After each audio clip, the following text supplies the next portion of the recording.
you ever felt disappointed 1 month before your birthday, single, wanting to have children, in a job that doesn't motivate you, and dreading opening your inbox on Facebook in case your mom asks, "Have you met a guy?" No? Yeah. Yeah?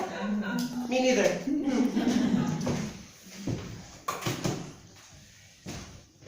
I tried really hard these last couple of years to get everything I've wanted.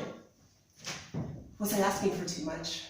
A gorgeous husband, being filthy rich, a Thai chef, 2 doting children, an envious sister? Raise your hands if you've ever been at a point where you thought, I'm not where I'm supposed to be. Yeah. I'm envious of the rest of you. It all started when I was 12 years old. Some of you have heard the story before. I walked up to my busy German perfectionist mom and I said, "Mom, what's the point of life?" She looked at me. She said, "Work hard, have kids, and be happy." I resented her for that answer. I resented her because it put women in such a limited place. Our futures were meant to just find a man, have kids, and then be grateful for that. But I did like the man part. I've spent my life, the last 20 years of my life, trying to prove my mom wrong. I didn't want to believe that that's all there was. What I had heard was suffer, sacrifice, and don't complain. I've traveled a lot, not having to fit myself into a wedding dress, focus on my career at all, didn't have to try and raise any kids. I've had a lot of time to think philosophically, to meditate, to eat a lot of butter chicken. I've been to 42 countries. I've lived in 8 countries. And at the end of all of this traveling, all of these experiences, I've realized that my mom's idea of what life is not so far off from what I have realized my life to be about. If you could tell me what was the happiest point in your life, do you think you could? What were you wearing? Who were you with?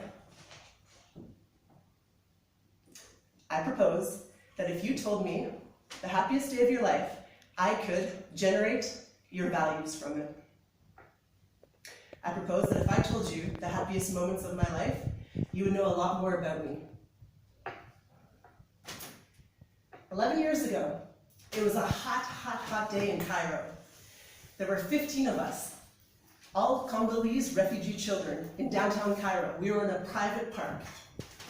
There were men who couldn't afford to get into this park, standing at the gate, watching a very tall, blonde woman followed by 14 little refugee kids. We had just spent the day at the zoo. And I looked down at Princess. Princess was the smallest of them, 2 years old, with the personality of a 16-year-old influencer on YouTube. She had these cute little pigtails with pink bows. Her smile, her bright, beautiful smile, was one of the most touching things I can actually remember of my whole years of traveling.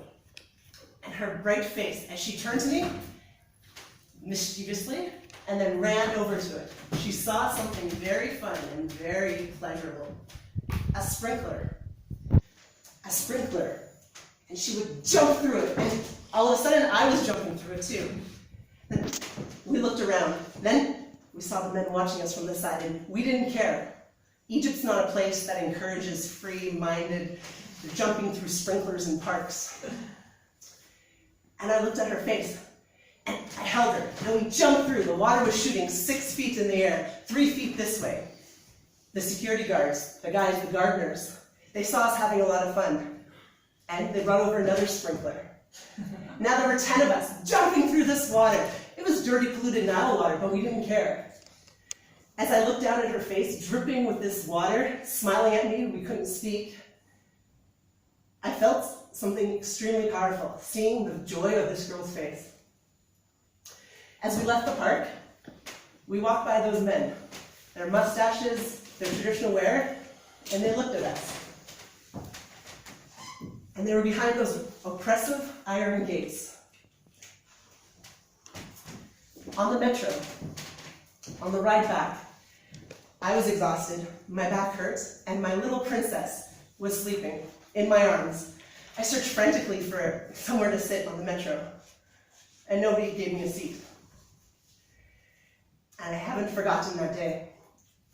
It was probably the only time in my life that I've really felt what sacrifice for someone that you really care about feels like.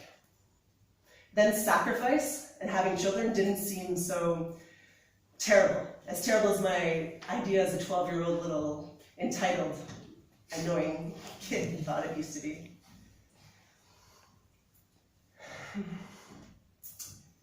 As I thought about these 20 years and what my mom has said to me, I realized, what is happiness for me?